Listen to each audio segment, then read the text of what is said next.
Bueno, buenas noches. Mi nombre es Beatriz Munguía.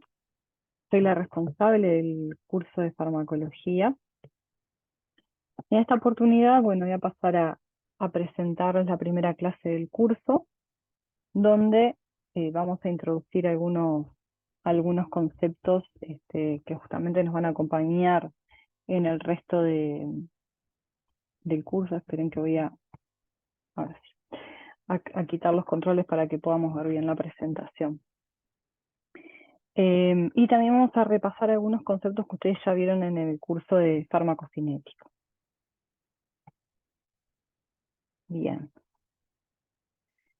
Voy a aprovechar y voy a usar el ejemplo del opio, ¿sí? Para repasar algunas definiciones que ustedes ya conocen, ¿sí? Aquí tenemos la cápsula de papaver somníferum, donde a partir de este exudado que aparece aquí en esta cápsula, del secado de ese exudado, obtenemos el opio, ¿sí? El opio, justamente, ese exudado seco de la cápsula de papaver somnífero, es lo que nosotros podemos definir como droga, ¿tá? Droga va a ser una materia prima que puede ser de origen vegetal o animal y que va a contener uno o varios principios activos y que no sufre manipulación más que la mínima necesaria para que se conserve, ¿tá? Como en este caso, el secado de ese exudado para que después no sufra alteraciones por contaminaciones microbianas. Otro ejemplo de droga podría ser tomar este exudado y hacer una tintura hidroalcohólica, ¿ah? Y justamente esta tintura es lo que se conoce como laudan, ¿ah? Que es una de las formas más antiguas, bueno, no más antiguas, pero sí de la manera en que se le introdujo el uso del opio con fines medicinales en Europa, fue a través de esta tintura conocida como laudan. Y justamente en estas drogas van a tener unas mezclas muy complejas de moléculas, muchas de ellas pueden tener actividad, otras no, como es el caso aquí, donde tenemos una mezcla de alcaloides bastante importante, dentro de los que identificamos justamente a la morfina. La morfina fue aislada, fue como un hito dentro de lo que es la farmacognosia, porque bueno, fue la primera vez en la historia eh, donde se logra aislar un compuesto, es una molécula que es la que se reconoce que es la que produce la actividad biológica de una determinada droga, ¿sí? Quien fue capaz de aislar y determinar la estructura de la morfina fue Frederick C. Turner en 1804. Y bueno, como les decía, fue realmente un hito dentro de la química poder saber, bueno, de todo ese conjunto de moléculas que tenemos, cuál es realmente a la que se le debe la actividad biológica. A esta, ¿sí? A esta molécula, ¿sí?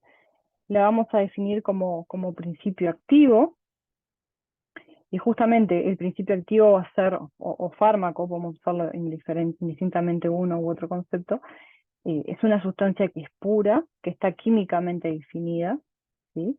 Y bueno, pues la podemos extraer de una fuente natural, como es en el caso de la morfina que se extrae del opio, o la podemos obtener por síntesis química o por semisíntesis, ¿tá?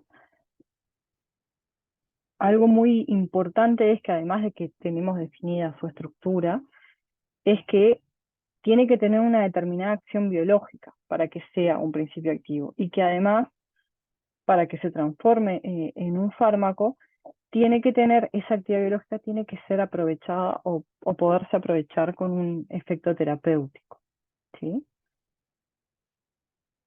Cuando un fármaco entonces tiene una determinada actividad biológica que puede ser útil desde el punto de vista terapéutico, lo que necesitamos es desarrollar un medicamento, ¿sí? O sea, ver la manera de poder vehiculizar ese principio activo para hacerlo ingresar en nuestro organismo.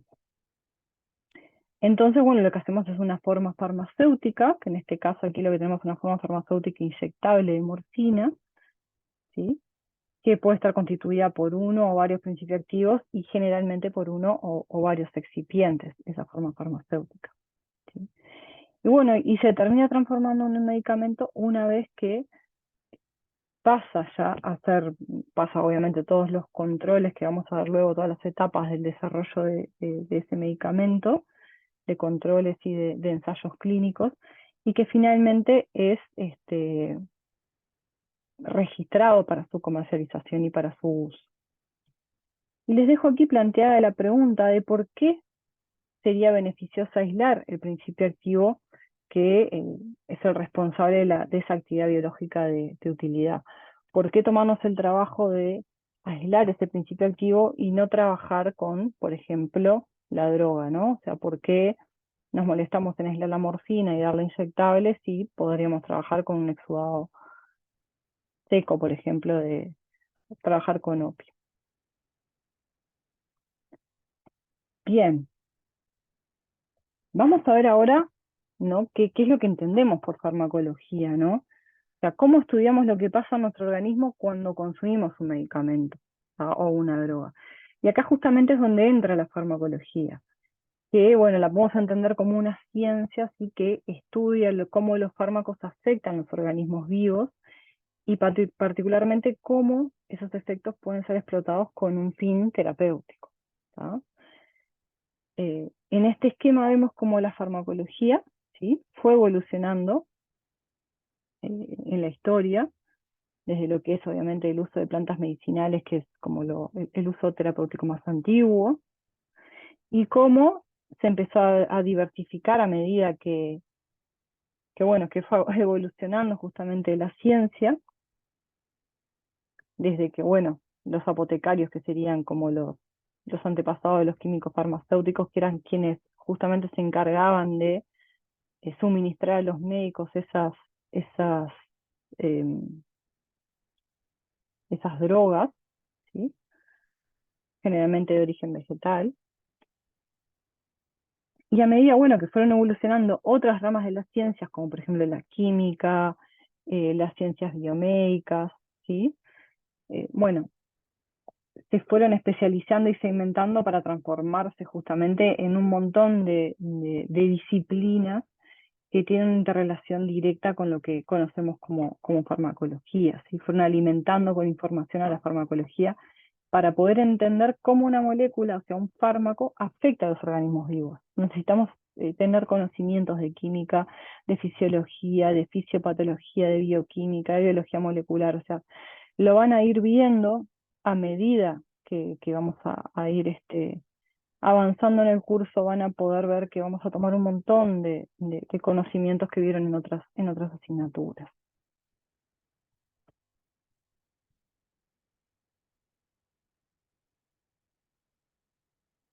Bien,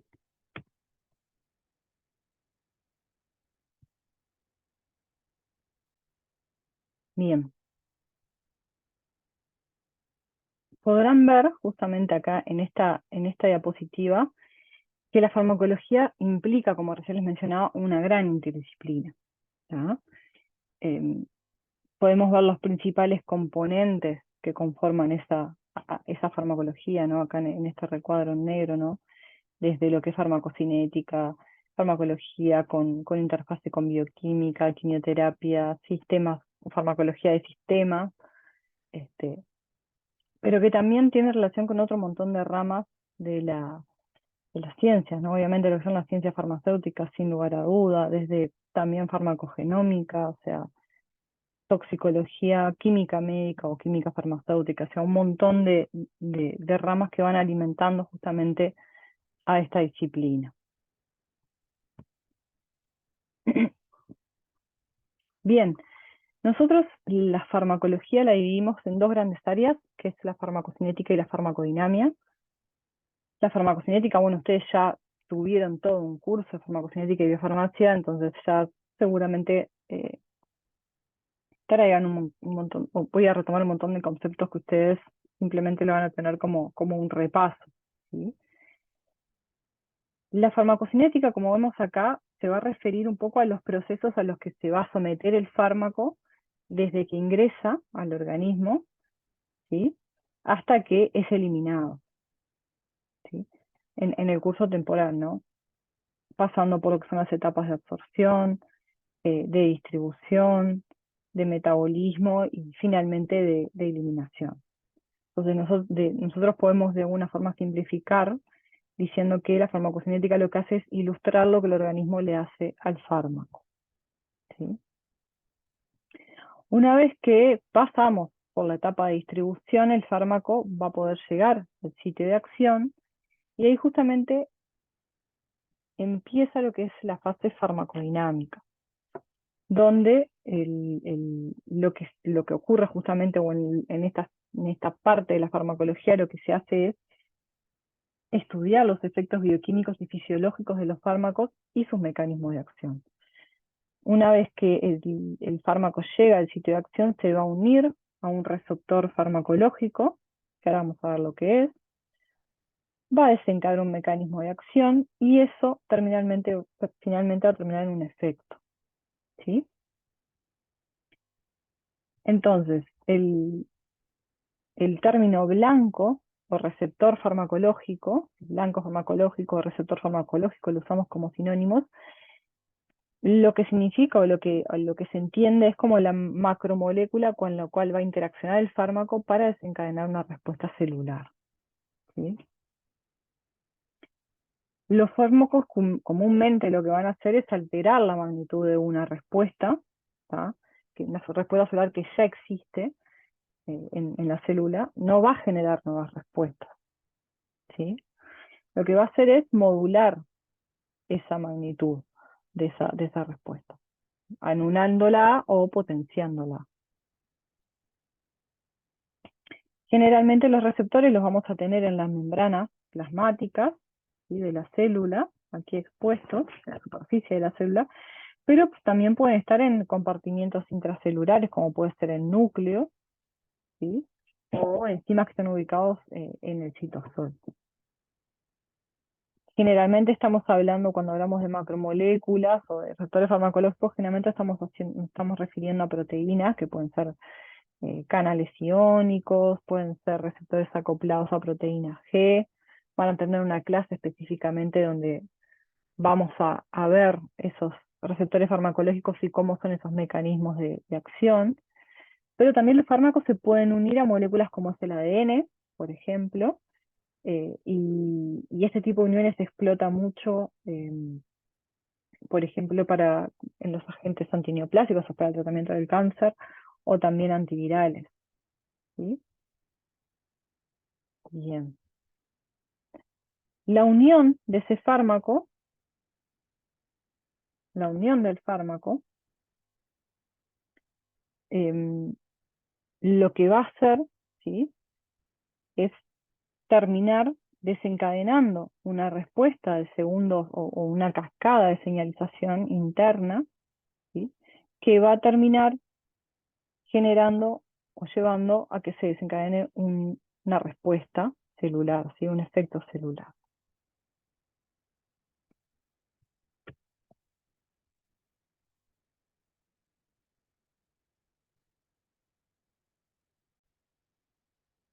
Bien, vamos a pasar ahora a ver un poco cuáles son las características fisicoquímicas que presenta un fármaco que van a permitir de alguna manera predecir la capacidad que van a tener estos fármacos para moverse dentro del organismo, o sea, para poder atravesar las membranas y finalmente poder llegar a alcanzar su sitio de acción y unirse a ese receptor farmacológico.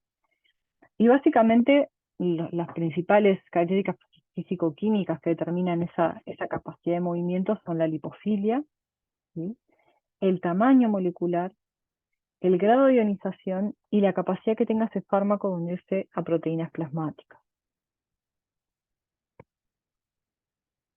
Bien, ¿cómo se da el pasaje de los fármacos a través de las membranas? Ustedes ya saben que las membranas plasmáticas son una bicapa lipídica que tiene una característica anfifílica, donde las cadenas hidrocarbonadas lipofílicas están orientadas hacia el interior, ¿sí?, que tienen un orden bastante, son una estructura ordenada, y las zonas hidrofílicas dan justamente hacia el exterior celular. en esas membranas lo que vamos a tener, podemos tener, por ejemplo, transportadores que permitan el pasaje del fármaco a través de ellos, lo que se conoce como transporte activo, ¿sí?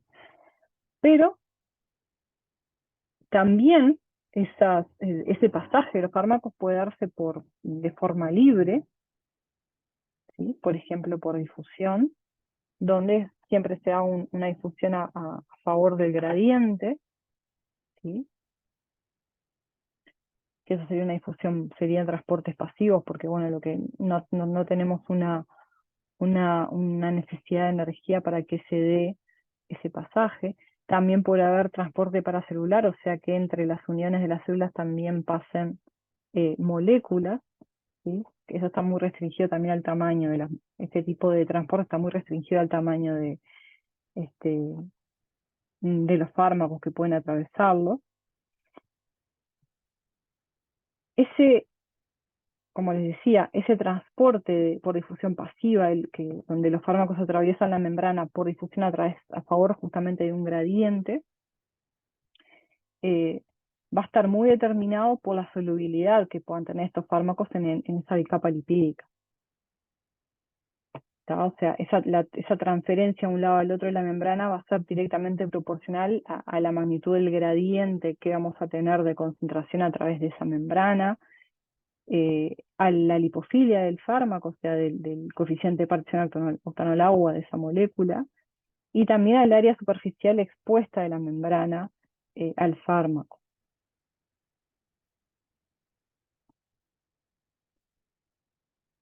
Principalmente cuando estamos en el estado estacionario, la concentración de fármaco libre va a ser la misma en ambos lados de la membrana. Eh, pero en el caso de que estemos frente a compuestos iónicos, la concentración en el estado estacionario va a depender del gradiente electroquímico y obviamente del pH que tengamos a un lado y al otro de esa membrana. Ahora vamos a ver algunos ejemplos de eso, ¿sí? Bien.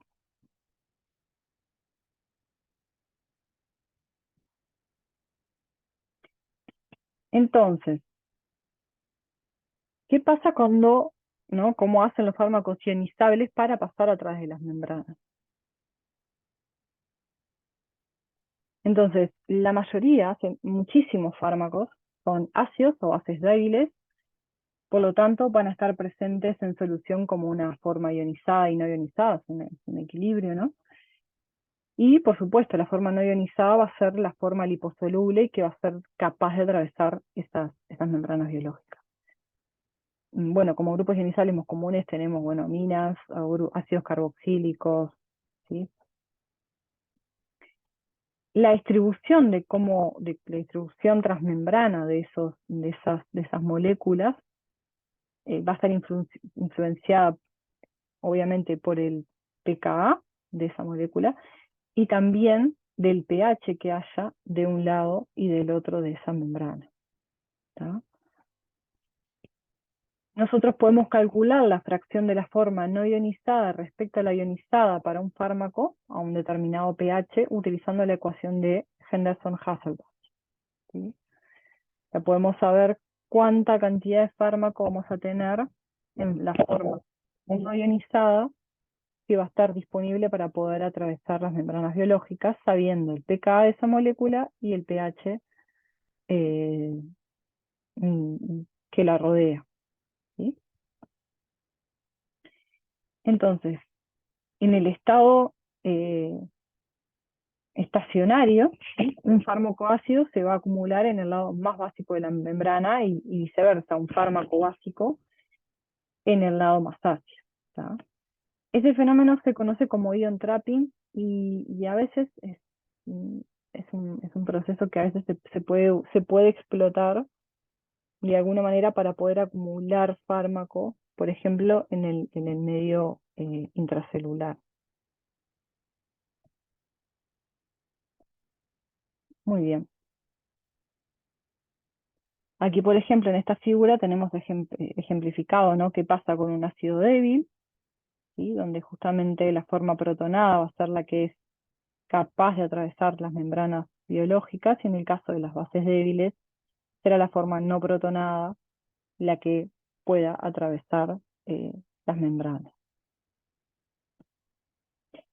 Y aquí les dejo planteada así esta pregunta, ¿no?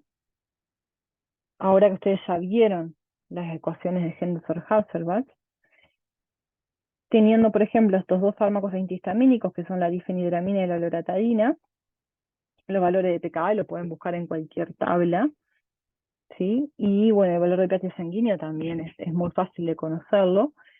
Les preguntamos justamente cuál de los dos fármacos, la difenhidramina o la loratadina, será capaz de atravesar en mayor medida la barrera hematoencefálica y llegar al sistema nervioso central, generando uno de los principales efectos adversos que tienen los agentes antihistamínicos, que es la somnolencia, ¿sí? Entonces le dejamos planteadas estas preguntas, teniendo en cuenta esos dos factores, ¿cuál de estas dos moléculas podrá llegar en mayor medida y cruzar la barrera hematoencefálica?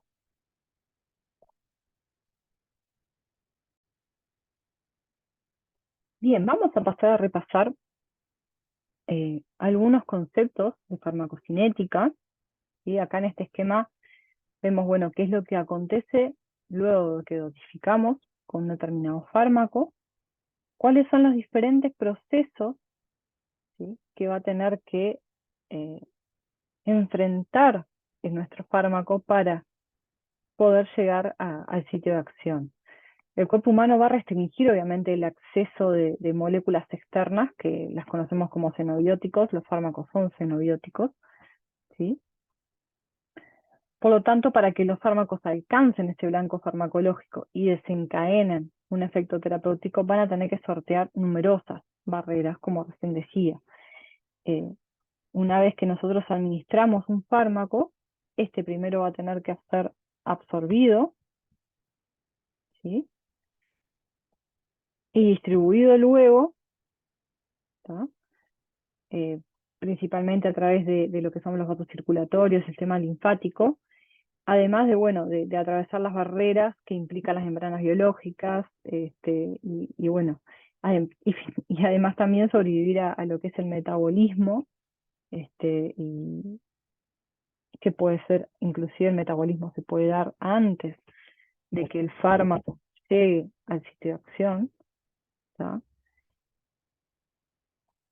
Ese proceso de absorción, que está aquí marcado, implica, bueno, el movimiento del fármaco desde el sitio donde lo administramos hacia el compartimiento central, ¿sí?, que generalmente tomamos como compartimiento central el plasma sanguíneo. El compartimiento central vendría a representar el lugar desde el cual el fármaco puede estar disponible para llegar al sitio de acción, ¿tá? O sea, llegar al tejido donde está el sitio que queremos que actúe. Una vez que el fármaco está en ese torrente sanguíneo, entonces se va a movilizar hacia fluidos intersticiales o intracelulares, ¿no?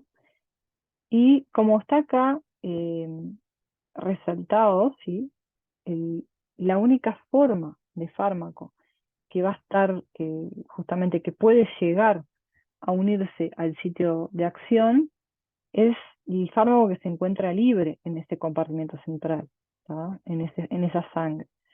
Aquel fármaco que esté unido a proteínas plasmáticos no va a ser capaz de llegar al sitio donde tiene que ejercer su efecto. Bien,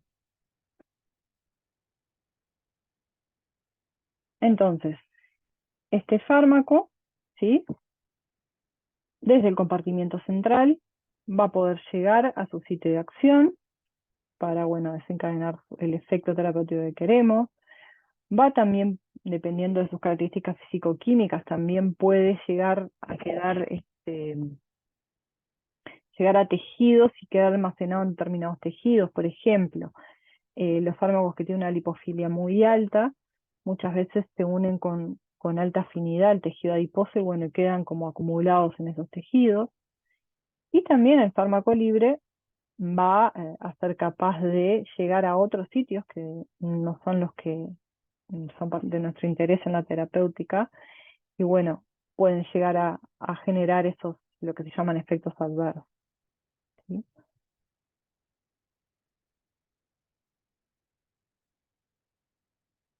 El fármaco también va a ser biotransformado, o sea, va a ser transformado en una molécula más hidrosoluble, por ejemplo, y una vez que puede tanto el fármaco sin transformarse o el fármaco transformado, serán justamente eliminados del organismo a través de la orina o a través de las heces, en este proceso de eliminación y de excreción.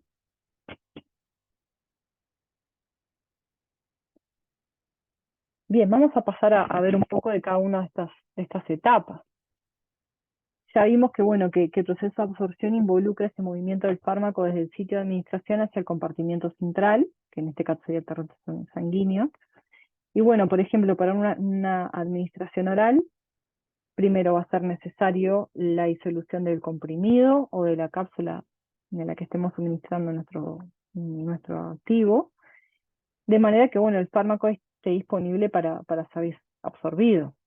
Solo se absorbe aquello que está disuelto. Y acá justamente ingresa un concepto que es muy importante, que es el concepto de biodisponibilidad. ¿Sí? La biodisponibilidad nos va a dar una idea de la fracción de la dosis administrada que llega al sitio de acción o a un fluido biológico desde el cual, bueno, puede acceder el fármaco a ese sitio. ¿Sí?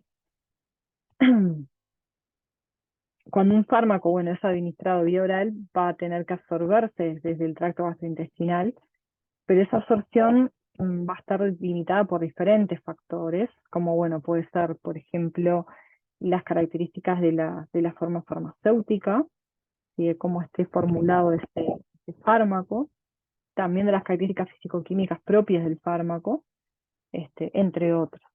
¿Sí? Acá lo tenemos, por ejemplo, en este gráfico podemos ver cómo es el área bajo la curva para una administración intravenosa y comparada con el área bajo la curva para una administración oral del mismo fármaco. ¿Sí? Lo que tenemos aquí graficado es concentraciones plasmáticas en función del tiempo. Generalmente, para una forma farmacéutica oral, una administración oral, perdón, eh, el F o esa biodisponibilidad normalmente es menor a 1. ¿Sí? O sea, vamos a tener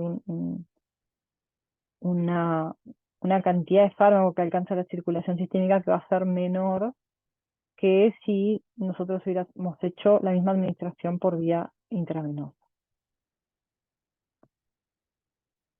¿Sí? Por eso decimos que, bueno, que cuando hacemos una administración intravenosa, el 100% de la dosis administrada llega a la circulación sistémica.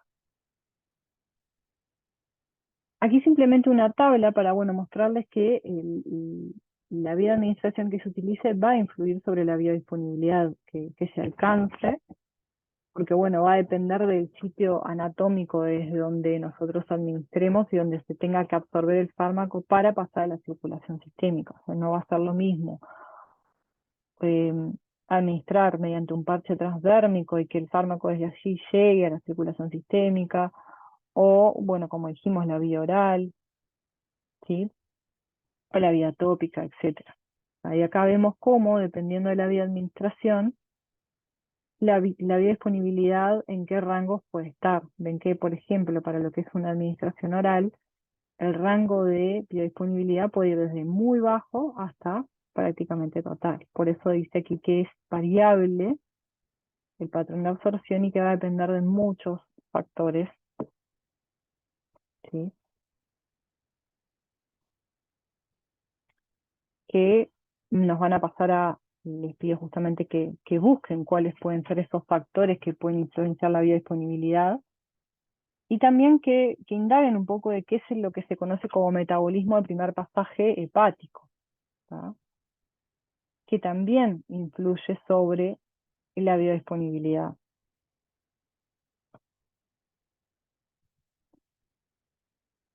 Bien, otra etapa de la farmacocinética es la etapa de distribución, ¿sí?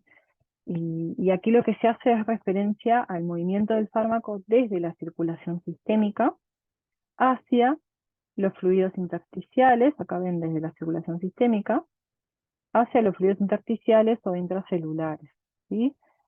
Aquí en este esquema vemos que cada vez es menor la concentración de fármaco que tenemos en ese compartimiento central o en la sangre y cómo va pasando hacia, ¿sí?, a los fluidos y finalmente al espacio intracelular. La distribución, bueno, refleja diferentes factores fisiológicos y de propiedades físico-químicas de los fármacos. Dentro de, bueno, de estos factores fisiológicos que pueden determinar la velocidad de llegada y cantidad de fármaco que se alcanza en un tejido, por ejemplo, podemos tener el gasto cardíaco, el flujo sanguíneo local, o sea, hay órganos que son más irrigados que otros, y eso también determina, bueno, cuánto va a llegar de fármaco a ese tejido. La permeabilidad capilar, que no es igual en todos los órganos, vamos a ver algunos ejemplos. El volumen tisular, y también factores físico-químicos propios del fármaco, por ejemplo, la liposolubilidad y el grado de unión a proteínas plasmáticas y tisulares que presente esa molécula.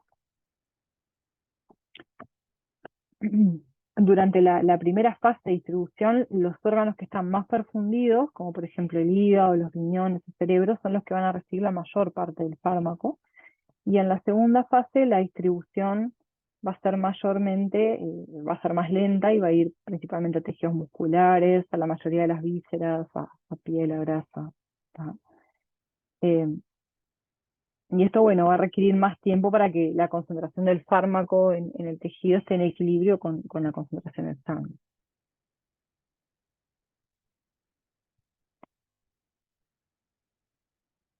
Bien, acá vemos un poco lo que recién les mencionaba sobre la permeabilidad capilar y las diferencias que existen de cómo los capilares sanguíneos o los vasos sanguíneos, dependiendo de dónde están o qué es lo que están irrigando, es la permeabilidad que presenta. ¿Tá? Por ejemplo, aquí tenemos la estructura así cómo son los capilares que están en el hígado, que vamos a ver que son bastante permeables, o sea, tienen una estructura que permite un intercambio bastante bueno desde la sangre hacia el tejido hepático, ¿sí? Eh, Generalmente la difusión de los fármacos hacia los fluidos intersticiales es bastante rápido porque, bueno, la permeabilidad de la membrana endotelial de los capilares sanguíneos es bastante buena.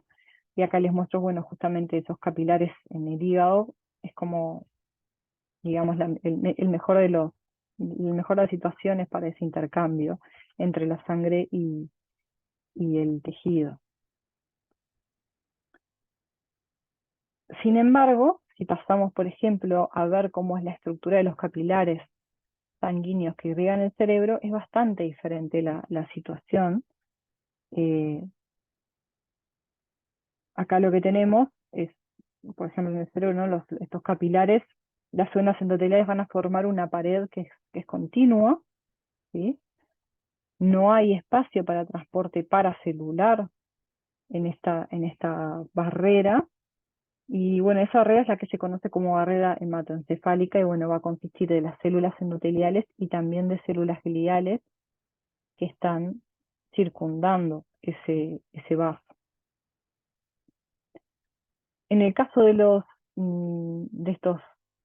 de estos capilares que irrigan el cerebro, y básicamente el transporte de fármacos hacia el sistema nervioso central va a estar gobernado por la lipofilia, o sea, fármacos que sean muy liposolubles van a ser capaces de atravesar la barrera hematoencefálica, o algunos fármacos que utilizan transportadores que se encuentran en estos capilares, que lo que hacen normalmente es transportar nutrientes como glucosa, ¿sí?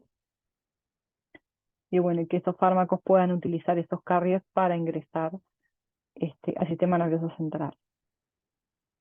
Pero esto simplemente para que vean las diferencias que hay, que bueno, que la llegada al sistema nervioso central es bastante más acotada que en otros tejidos.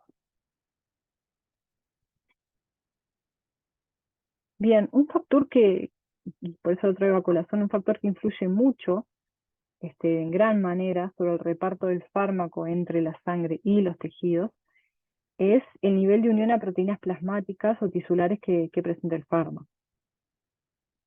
Porque bueno, ya vimos hoy que solo el fármaco que esté libre, o sea que no está unido a proteínas, es aquel que va a ser capaz de pasar desde el compartimiento central, que es la sangre, hacia los tejidos y llegar a su sitio de acción. Bueno, la unión de un fármaco a proteínas plasmáticas, como decíamos, limita la concentración en los tejidos y por lo tanto la llegada a ese sitio de acción. Y acá vemos más o menos cómo es la composición de proteínas plasmáticas en el plasma sanguíneo, donde la albúmina es la proteína más que se encuentra en mayor porcentaje, y básicamente es la que se encarga de transportar fármacos ácidos y neutros. Por otro lado, dentro de lo que es el conjunto de las globulinas, tenemos la alfa-globulina, alfa-1, glicoproteína, que transporta fármacos básicos o neutros. ¿Sí? Algo importante a tener en cuenta es que cambios en los niveles de unión a proteínas plasmáticas, ya sea por estados que sean fisiopatológicos o por cambios hormonales, por ejemplo, como los que ocurren durante el embarazo, o por interacciones fármaco-fármaco, porque bueno, tenemos dos fármacos que pueden estar compitiendo por una proteína plasmática y bueno, y hacer que se desplace de la unión a proteínas plasmáticas uno de los dos fármacos y eso hace que aumente la concentración de ese fármaco libre. Y bueno, y estos, en casos que estemos frente a fármacos que tienen un estrecho margen terapéutico, un aumento importante de, de la concentración de fármaco libre puede hacer que, bueno, que tengamos una mayor cantidad de eventos adversos y de toxicidad.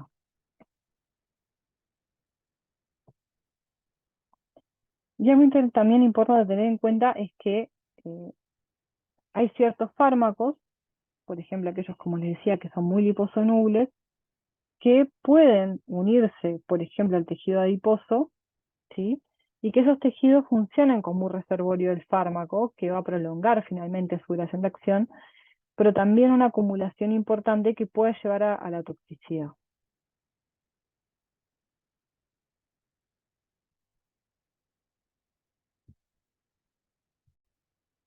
Bien, otra etapa importante de la farmacocinética es el metabolismo y la excreción de los fármacos. En el metabolismo de fármacos y otros xenobióticos, ¿sí? Lo que ocurre básicamente es que se forman moléculas más hidrosolubles a partir de esos fármacos para facilitar la eliminación desde el organismo. ¿Sí? Y también obviamente para terminar su acción biológica y para neutralizarlos de alguna forma. En general, esa biotransformación de moléculas las va a llevar a ser moléculas más polares y también generar metabolitos que sean inactivos, que terminan siendo excretados por la orina o por la bilis, ¿sí? Pero también en algunos casos los metabolitos que se forman pueden ser tóxicos o inclusive ser más potentes que el fármaco padre. Bien, en las reacciones de desmetabolización las vamos a dividir como en dos grandes grupos, las de fase 1 y las de fase 2, donde las reacciones de fase 1 son reacciones de funcionalización, bueno, lo que se hace es introducir o exponer grupos que ya están presentes en la molécula, ¿sí? A través de bueno, reacciones de oxidación, de reducción, de hidrólisis, para dar fármacos que son, o moléculas que son más polares, ¿sí? E inactivas, en la gran mayoría de los casos. Luego tenemos una segunda etapa, que es la de fase 2, que son reacciones de conjugación, que lo que van a hacer es llevar a formación de conjugados, ¿sí? Que son mucho más solubles en agua y que en la inmensa mayoría de los casos son moléculas sin actividad biológica y que bueno, van a ser eliminadas mayormente por la orina. Si bien el metabolismo en fase 1, como les decía, en la mayoría de los casos lleva a la pérdida de la actividad biológica, también puede ser explotado para lograr, por ejemplo, moléculas activas, como es este caso. Acá se los ejemplifico con el Sulindac, que es un profármaco, que son compuestos que farmacológicamente son inactivos, pero una vez que se administran y son metabolizados en el organismo forman el compuesto activo, que en este caso es el sulfuro. ¿Sí? Tenemos una reacción de reducción de grupo sulfóxido a sulfidrilo, a sulfuro, perdón. ¿Sí? Estas moléculas son inhibidoras de, esta molécula, perdón, son inhibidoras de COX-1 y COX-2, son antiinflamatorios, lo vamos a ver luego más adelante, antiinflamatorios no esteroideos, que es un grupo de fármacos del cual justamente forma parte, por ejemplo, el ibuprofeno, el ácido acetilsalicílico. ¿Sí? Bien, aquí le dejo planteada la pregunta de por qué querríamos administrar un profármaco. ¿Por qué querríamos administrar una molécula que no es activa, desde el vamos, pero que en el organismo forma una, una molécula que sí es activa y que va a generar un determinado efecto que, bueno, va a tener un beneficio terapéutico?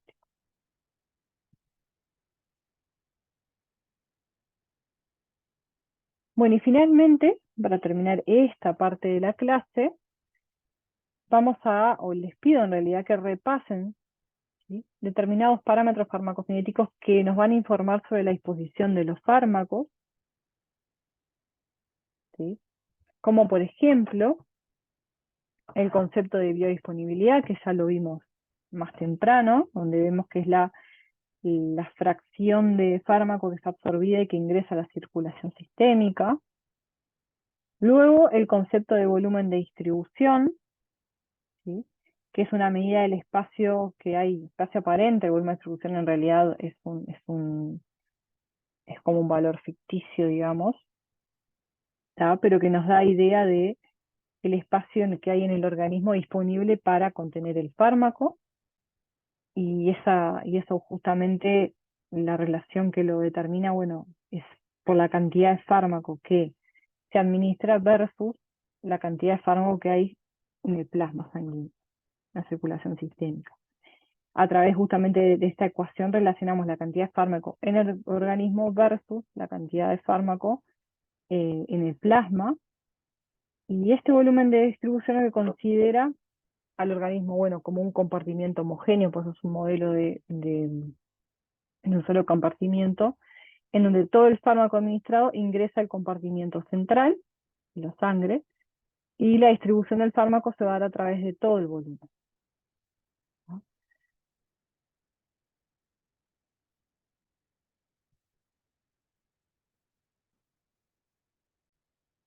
Como les decía recién, ese valor de BD, ese volumen de distribución, es un valor de volumen imaginario, porque bueno, hay muchos fármacos que presentan un valor de volumen de distribución que es mucho mayor al volumen de cualquier compartimiento del cuerpo. Por ejemplo, acá lo tenemos de esta manera. Por ejemplo, aquí sería el compartimiento vascular, ¿sí?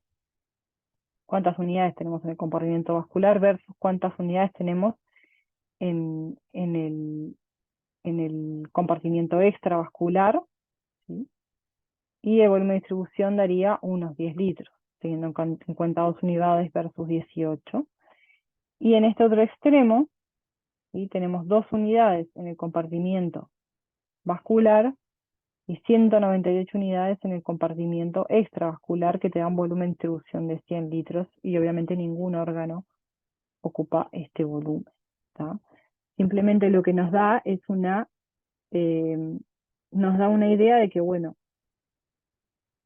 por ejemplo, para fármacos que se unen muchas proteínas plasmáticas, pero no a tejidos, el valor de volumen de distribución va a ser cercano al valor del volumen plasmático. O sea, eso nos va a dar una idea justamente también de cuánto se puede unir a proteínas plasmáticas. Y ciertos fármacos que tienen grandes valores de volumen de distribución, aun cuando se unen mucho a albúmina, y eso, bueno, ocurre porque también se pueden unir mucho a tejidos. O sea, nos da una idea un poco de cómo está distribuido justamente entre el resto del organismo y la sangre.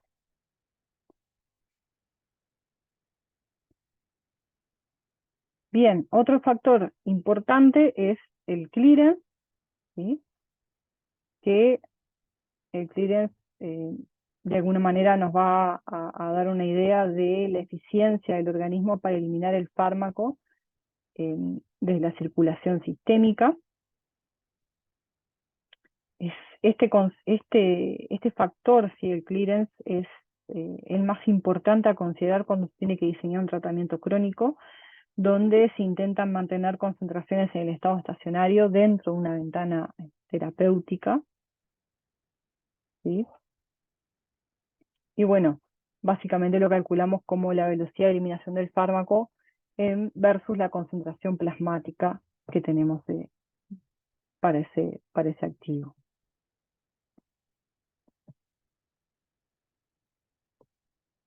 Y finalmente, ¿sí? Otro factor importante que te venía a repasar es la semidía de eliminación, que bueno, es el tiempo que requiere disminuir la concentración plasmática, eh, ¿sí? En un fármaco en un 50%, pues eso es vida media, y una medida de la velocidad de remoción del fármaco desde la circulación sistémica, porque bueno, está también expresado en función del clearance, ¿sí?